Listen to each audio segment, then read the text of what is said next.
Welcome back on capital news. चलिए देखते हैं दिल्ली की 25 फटाफट बड़ी खबरें। साथ ही डेली खबरों से अपडेट रहने के लिए चैनल को सब्सक्राइब करने के साथ वीडियो को लाइक करें।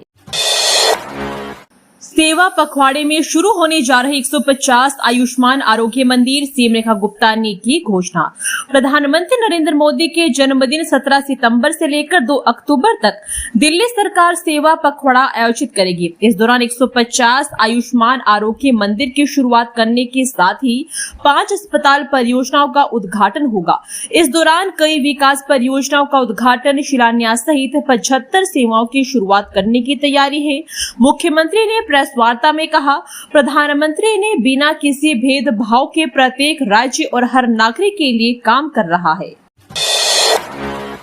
सीएम के जन सुनवाई कार्यक्रम के लिए पुख्ता इंतजाम, भारी पुलिस फोर्स रहेगी तैनात। 20 अगस्त को जन सुनवाई के दौरान दिल्ली के मुख्यमंत्री रेखा गुप्ता पर हुए हमले ने सुरक्षा व्यवस्था पर कई सवाल खड़े कर दिए हैं। अब एक बार फिर बुधवार को जन सुनवाई का आयोजन किया जा रहा है। इस बार दिल्ली पुलिस और सुरक्षा एजेंसियों ने किसी भी तरह की चूक से बचने के लिए पुख्ता प्लान तैयार किया है। उत्तरी जिला पुलिस उपायुक्त राजा भंटिया के अनुसार संदिग्धों की पहचान के लिए इजरायली तकनीक से लैस फेशियल रिकॉग्निशन सिस्टम से लैस एक वाहन सीएम आवास के बाहर तैनात रहेगा। यह सिस्टम संदिग्धों की तुरंत पहचान कर उन्हें रोकने में सक्षम है। प्रधानमंत्री नरेंद्र मोदी की स्वर्गीय मां को गाली दी जाती है, इसका विरोध होना चाहिए। दिल्ली के मुख्यमंत्री रेखा गुप्ता ने कहा कि एक राजनीतिक रैली में देश के प्रधानमंत्री नरेंद्र मोदी की स्वर्गीय मां को गाली दी जाती है, इसका विरोध होना चाहिए। सभी के अंदर गलत को गलत कहने की शक्ति होनी चाहिए। रेखा गुप्ता मंगलवार को जवाहरलाल नेहरू स्टेडियम के जोरा कनेक्शन सेंटर में आयोजित इस्कॉन क्रिएटर समिट में बोल रही थी। समारोह में केंद्रीय पर्यावरण, वन और जलवायु परिवर्तन मंत्री भूपेंद्र यादव और दिल्ली सरकार के पर्यटन मंत्री कपिल मिश्रा ने भी शिरकत की। कार्यक्रम में इंटरनेट मीडिया के माध्यम से सकारात्मक भूमिका निभाने वाले इंटरनेट मीडिया इन्फ्लुएंसर को विभिन्न श्रेणी में सम्मानित भी किया। फरीदाबाद, गाजियाबाद में भी बुरा हाल, हजारों लोग बेघर। दिल्ली वालों के लिए बरसात फिर मुसीबत बनकर सामने आई। एनसीआर में तेज वर्षा के कारण गाजियाबाद, नोएडा व गुरुग्राम में सड़कों पर पानी भरने से लोगों को जहां लंबा जाम से जूझना पड़ा, वहीं हरियाणा के हथनीकुंड बैराज में सोमवार को 3.29 लाख क्यूसेक पानी छोड़े जाने के कारण मंगलवार को यमुना नदी का जलस्तर खतरे की निशान को पार कर गया। खतरे का निशान 205.33 मीटर है, जबकि बुधवार को 1 बजे तक यमुना का जलस्तर 207 मीटर तक पहुंच गया। लोहा पुल से ट्रेनों की आवाजाही भी बंद, 206.86 मीटर पहुंचा यमुना का जलस्तर, सरकार अलर्ट। दिल्ली में यमुना नदी का जलस्तर लगातार बढ़ रहा है। बुधवार सुबह 7 बजे तक यमुना का जलस्तर 206.86 मीटर पहुंच गया है। खादर में पानी का फैलाव होने लगा है। पुराना उस्मानपुर गांव और गड़ी मांडू गांव के करीब तक पानी आ गया है। सुरक्षा के मद्देनजर यमुना के लोहा पुल से ट्रेनों की आवाजाही बंद कर दी गई है। इससे पहले मंगलवार शाम को यमुना का जलस्तर 206 मीटर के पार पहुंचने पर वाहनों की आवाजाही बंद कर दी गई थी। वहीं आज सुबह 6:30 बजे से ट्रेन परिचालन भी बंद कर दिया गया है। आज रात से यमुना का जलस्तर कम होने के आसार हैं। दिल्ली में घरों से लेकर शमशान घाट तक भरा यमुना का पानी, राहत शिविरों में भी जगह नहीं। तस्वीरों में देखें कैसे हैं हालात। पहाड़ों पर हो रही मूसलाधार वर्षा से यमुना खतरे के निशान से ऊपर बहने से घर, बाजार, खेत से लेकर शमशान घाटों में यमुना का पानी भर गया है। यमुना के नजदीकी क्षेत्र व निचले इलाकों में जनजीवन प्रभावित हो गया है। वह यमुना किनारे बनाए गई वसुदेव घाट पर पानी पहुंचने से इसे बंद कर दिया गया है। यहाँ होने वाली यमुना आरती को भी फिलहाल बंद करा दिया गया है। यमुना के बढ़ते जलस्तर से दिल्ली के साथ ही गौतम बुद्ध नगर और फरीदाबाद की यमुना से सटे इलाकों में पानी आने से लोगों को घरों से बाहर निकालकर सुरक्षित स्थानों पर भेजा जा रहा है। दिल्ली में रोड परियोजनाओं पर खर्च होंगे 50,000 करोड़, केंद्रीय मंत्री नितिन गडकरी ने दी जानकारी। केंद्रीय सड़क परिवहन एवं राजमार्ग मंत्री नितिन गडकरी ने कहा कि दिल्ली में रोड परियोजनाओं पर अगले 6 माह के बाद 50,000 करोड़ रुपए खर्च होंगे। अभी उनके विभाग की ओर से 1 लाख करोड़ रुपए के विकास कार्य चल रहे हैं। मंगलवार को रोहिणी सेक्टर 2 में भगवान परशुराम सेवा प्रतिष्ठान भवन के उद्घाटन के बाद लोगों को संबोधित करते हुए केंद्रीय मंत्री ने कहा कि मुझे UER 2 को बनाने का सौभाग्य मिला। आज मैं इसी रोड से आपके बीच आया हूँ। ये खुशी की बात है कि अच्छे रोड बन रहे हैं, इंफ्रास्ट्रक्चर अच्छा हो रहा है। लापरवाही के पानी से झाड़ोरा कला के खेत और गीतांजलि कॉलोनी डूबी, घर खाली कर रहे लोग। जिसका अंदेशा था वही हुआ। लापरवाही के पानी ने पहले किसानों की फसल को रौंदा और अब लोगों के आशियाने बर्बाद करने पर तुला है। मंगलवार को हरियाणा से दिल्ली आ रहे मुंगेशपुर ड्रेन का एक हिस्सा टूटने से झड़ोदा कला के खेतों के साथ इनके किनारे बसी गीतांजलि कॉलोनी जलमग्न हो गई। कॉलोनी में बने घरों में पानी घुसने से लोग अब घर छोड़कर सुरक्षित ठिकाने की ओर जाने को मजबूर है। लोग इसे ड्रेन का पानी बताने के साथ साथ दिल्ली व हरियाणा सरकार की लापरवाही का पानी करार दे रहे हैं। दूसरे चुनाव से पहले आईसा और एसएफआई ने दिखाई ताकत, छात्रों के मुद्दे को बनाया मुख्य एजेंडा। दूसरे चुनाव से पहले वामपंथी छात्र संगठनों एसएफआई और आईसा ने मंगलवार को विश्वविद्यालय परिसर में महापंचायत लगाई। इस सभा में सैकड़ों छात्र छात्राएं शामिल हुए और विभिन्न मुद्दों पर अपने अनुभव और मांगे साझा की। महापंचायत के दौरान नेताओं ने आरोप लगाया कि विश्वविद्यालय प्रशासन और सत्तारूढ़ छात्र संगठन छात्रों की वास्तविक समस्याओं को दरकिनार कर रहे हैं। सभा में यूपी महिला सुरक्षा, हॉस्टल की कमी, फीस वृद्धि और शिक्षा के निजीकरण जैसे मुद्दे केंद्र में रहे। ऑल इंडिया स्टूडेंट एसोसिएशन की संभावित प्रत्याशी अंजलि ने कहा कि जबरन लागू किए गए 4 वर्षीय स्नातक कार्यक्रम से छात्रों पर दबाव बढ़ा है, जबकि विश्वविद्यालय पर्याप्त ढांचे से लैस नहीं है। नए सिरे से बसेगा चांदनी चौक, व्यापारियों ने दिल्ली सरकार को सौंपा मसौदा। मुख्यमंत्री रेखा गुप्ता ने आग्रह पर पुरानी दिल्ली में कारोबारी संगठनों ने चांदनी चौक के पुनर्विकास को लेकर विशेषज्ञ से मसौदा तैयार कराकर राज्य सरकार को सौंप दिया है। मंगलवार को दिल्ली व्यापार महासंघ व दिल्ली हिंदुस्तान मर्केंटाइल एसोसिएशन का संयुक्त प्रतिनिधिमंडल इस संबंध में उद्योग मंत्री मनजिंदर सिंह सिरसा से मिला तथा पुरानी दिल्ली के पुनर्विकास पर विस्तृत चर्चा भी की, जिसमें दुकानों के स्वामित्व, किराएदारी और कटरा प्रणाली का समाधान, गलियों और सड़कों की श्रेणीकरण व्यवस्था, धरोहर स्मारकों की सुरक्षा व व्यापारिक गतिविधियों को व्यवस्थित ढंग से स्थानांतरित करने की योजना प्रमुख थी। एनडीएमसी परिषद की बैठक आज, कई अहम प्रस्तावों पर लगेगी मुहर। एनडीएमसी की आज होने वाली परिषद बैठक में कई अहम प्रस्तावों को मंजूरी दी जाएगी। इसमें 79 सड़कों के सुधार के साथ साथ कुशक और सुनहरी नाले की सफाई से जुड़े प्रस्तावों को मंजूरी दी जाएगी।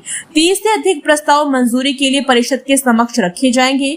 बैठक में एनडीएमसी के स्कूलों को स्मार्ट बनाने और कर्मचारियों के कल्याण से जुड़े फैसले भी लिए जा सकते हैं। एनडीएमसी उपाध्यक्ष कुलजीत चहल ने बताया कि बैठक में कुशक नाले की सफाई का प्रोजेक्ट मंजूरी के लिए लाया जाएगा। इसमें रोबोटिक तकनीक से सफाई की जाएगी ताकि नाले के बहाव में बनने वाली गाद को सही तरीके से हटाया जा सके।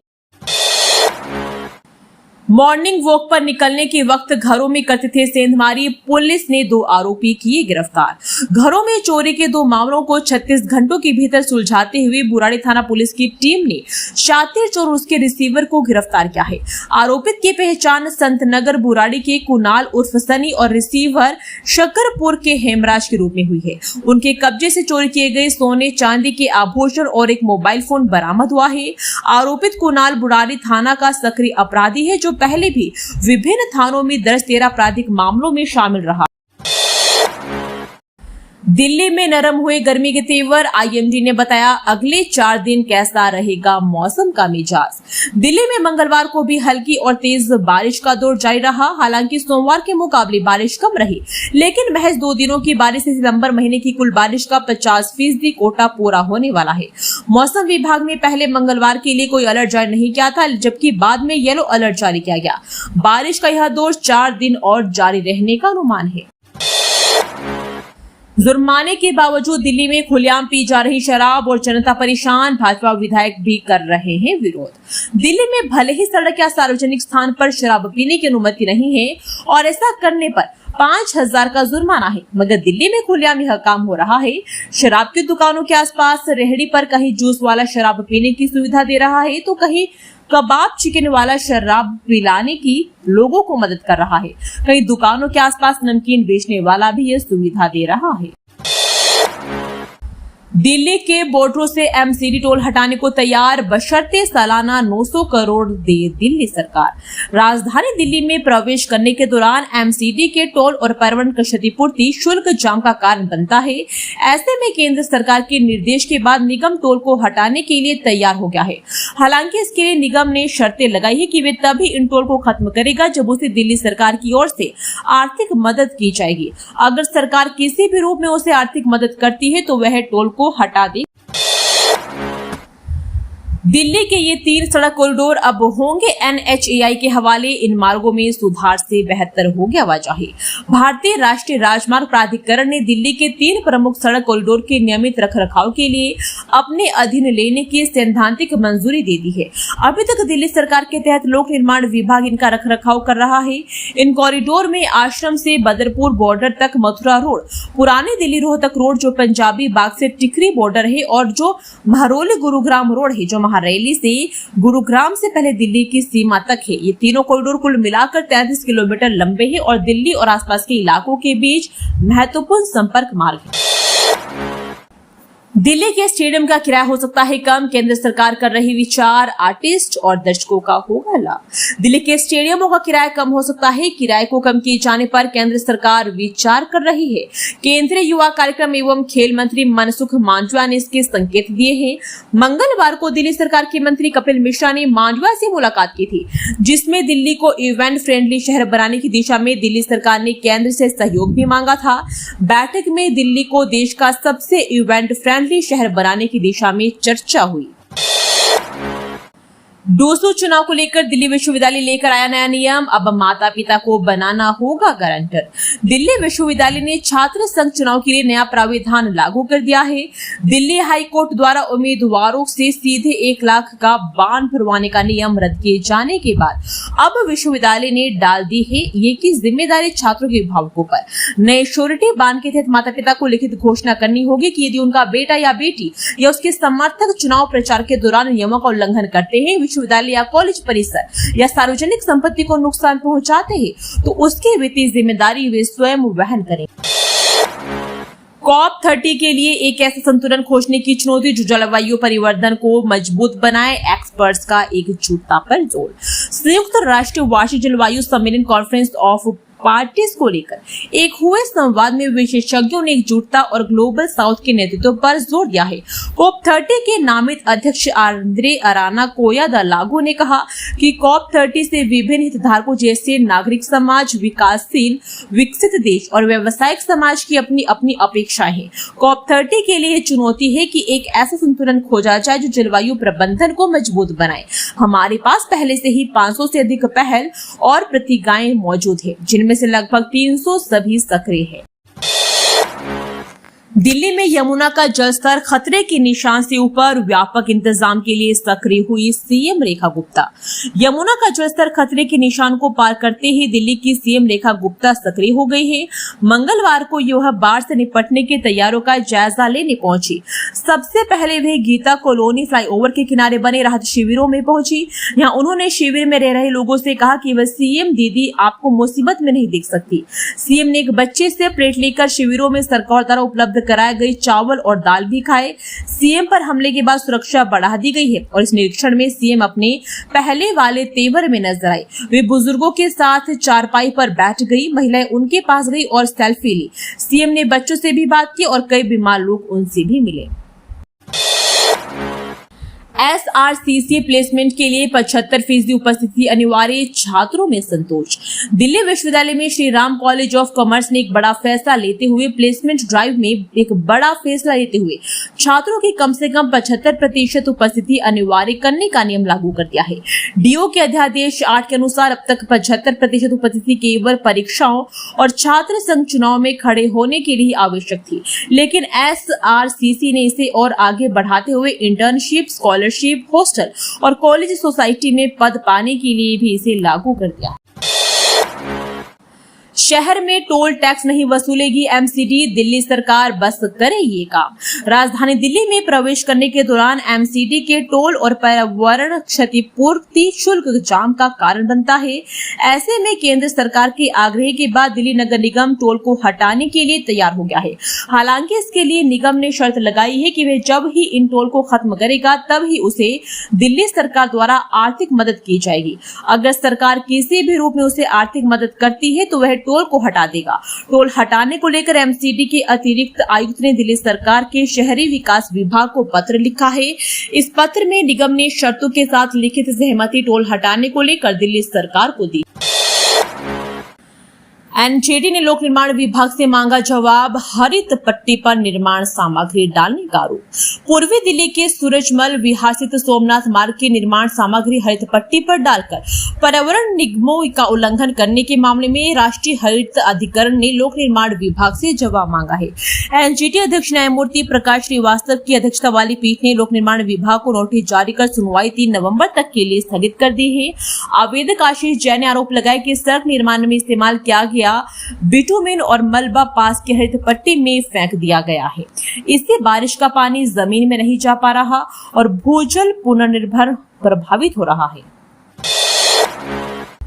भारत ने भूकंप प्रभावित अफगानिस्तान को 21 टन राहत सामग्री पहुंचाई। मोदी सरकार ने कहा हर संभव सहायता करने के लिए है तैयार। अफगानिस्तान के पूर्वी हिस्से में आए शक्तिशाली भूकंप में मरने वालों की संख्या बढ़कर 1400 से ज्यादा हो गई है और 3000 लोग घायल हुए हैं। एक अधिकारी ने मंगलवार को ये जानकारी दी। जीवित बचे लोगों की तलाश में इलाके में बचाव दल का तलाश अभियान जारी है। भारत ने मंगलवार को अफगानिस्तान में भूकंप प्रभावित लोगों की सहायता के लिए 21 टन राहत सामग्री भी। भारत सरकार ने शुरू किया भारतीय इनिशिएटिव, कृषि निर्यात बढ़ाने पर होगा फोकस। सरकार की ओर से नया इनिशिएटिव भारतीय शुरू किया गया है। इसका उद्देश्य इनोवेशन को बढ़ाने के साथ 2030 तक कृषि निर्यात को $50 अरब तक पहुंचाना है। यह जानकारी वाणिज्य मंत्रालय द्वारा दी गई है। कृषि और खाद्य उत्पाद निर्यात विकास प्राधिकरण ने इस पहल की शुरुआत की है। भारतीय का अर्थ Bharat hub for agritech research advancement और इंक्यूबेशन फॉर एक्सपोर्ट इन्वेस्टमेंट के है। इससे एग्री फूड और एग्री टेक स्टार्टअप्स और सशक्त बनाने, उनकी यात्रा में तेजी लाने, इनोवेशन को बढ़ावा देने और युवा उद्यमों के लिए नए निर्यात अवसर पैदा करने के उद्देश्य से डिजाइन किया गया है, जिससे भारत की कृषि और प्रसंस्कृत खाद्य निर्यात को मजबूती मिली। दोस्तों, वीडियो पसंद आया तो वीडियो को लाइक एवं चैनल को सब्सक्राइब कीजिए और कमेंट करके बताइए कि आप दिल्ली के किस जगह से इस वीडियो को देख रहे हैं। जय हिंद, वंदे मातरम।